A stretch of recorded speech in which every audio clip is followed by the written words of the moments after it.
I think that most of these frameworks, what I found is that the basic rule applies as the same as levels of work. You can't see it until you see it. And once you see it, you can't not see it. Right? That the reality that I'm trying to articulate and describe is so overwhelming, right, that once you see it, you can never not see it. But until you see it, it's unbelievably difficult.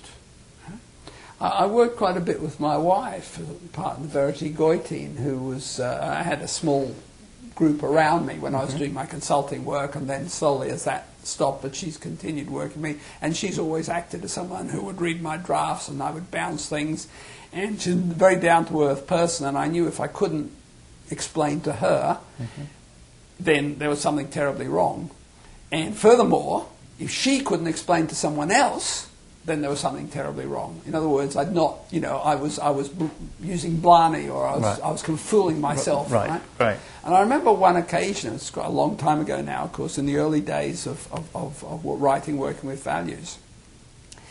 And for some reason at the time, we could not, I don't quite know what it was. Anyway, I sent her out to talk to, I think, a priest about values. We were trying to actually get some work, whatever. And she was reduced to confusion by the questions asked by the priest about it, and came back and was embarrassed. And I felt absolutely terrible I'd put her in that situation. And it was clear we had not understood what social values were, and had not made the distinctions between the different levels of value.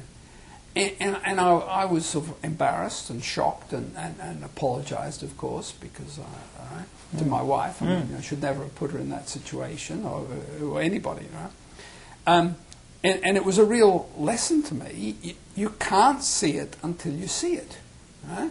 So you can know it's there. You can know there's an entity there. You have a lot of feel for what it is. But you have to articulate and articulate and articulate and try it and get the properties and then eventually somehow, of course, and then once you've reached that point, you wonder why was this so difficult? And what might take us sort of 6 months in terms of mentalities to work out, you can explain to people in an hour or half an hour because you've spent 6 months or a year in some cases, or a couple of years in some cases. Just keeping at it and trying to penetrate the essence. I think the important thing to understand is that this world of psychosocial entities, right, is a world of forms, right? It's forms and energy as distinct from quality and quantity. In the real world, in the material world, there's quality and quantity. Things have quality and quantity. Okay? In this psychosocial world, or personal world, experiential world, things have form and energy. Right? You don't get the energy unless you get the form. Right? They go together. The form itself and the name generate the energy that's appropriate for that particular entity. Right? That's how it works, and that's why when you communicate and people respond, and it functions.